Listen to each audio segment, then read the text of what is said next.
So అంతా అంతా బాగా జరుగుతున్నప్పుడు మీ లైఫ్లో ఫస్ట్ పెద్ద కుదుపు ఏంటంటే కొమరంపులి, కలేజా. కుదుపు అంటే ఎలా సార్? అంటే ఆ సినిమా చాలా, ఆ రెండు సినిమాలు చాలా ఎక్కువ డిలే అవ్వడం, ఎక్కువ కాస్ట్ ఆఫ్ ప్రొడక్షన్ ఎక్కువ అవడం, ఆ తర్వాత ఆ సినిమా రిజల్ట్ కూడా నెగిటివ్గా రావడం, రెండు సినిమాలు కూడా. అసలు ఆ సినిమాలు అంత డిలే అవ్వడానికి కారణం ఏంటి? ఎంత నష్టపోయారు? ఆ రెండు సినిమాల మీద ఎంత నష్టపోయారు? ఆ తర్వాత ఆ హీరోల నుంచి వచ్చిన సపోర్ట్ ఏంటి? అంటే లాస్ అయితే జనరల్గా హీరోల సపోర్ట్ ఉంటుంది కదా, అటువంటిది ఏదైనా సపోర్ట్ దొరికిందా మీకు? సార్, ఏదైనా ఒక సినిమా ప్రొడక్షన్ అనేది ఈ రోజుల్లో అంటే ఒక రాజమౌళి సినిమా, శంకర్ సినిమా 3 ఏళ్ళు 4 ఏళ్ళు అలా పడుతుంటుంది. మొన్న రీసెంట్గా పుష్పట్టు అది 3 ఏళ్ళు చేశారు. కానీ ఆ రోజులు నేను చేస్తున్న రోజుల్లో 3 ఏళ్ళ సినిమా అనేది లేదు సార్. ఆ రోజుకి కొమరంపులి కానీ, కలేజా కానీ, పోకిరి కానీ, ఇంకోటి కానీ ఏదైనా కానీ 6 months 9 months ఆర్ 1 year ఇదే సార్.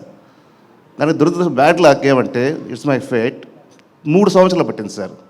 3 సంవత్సరాలు అంటే మెయింటెనెన్స్ ఎంత ఉంటుంది అనేది ఒక ప్రొడ్యూసర్గా తెలుస్తుంది సార్.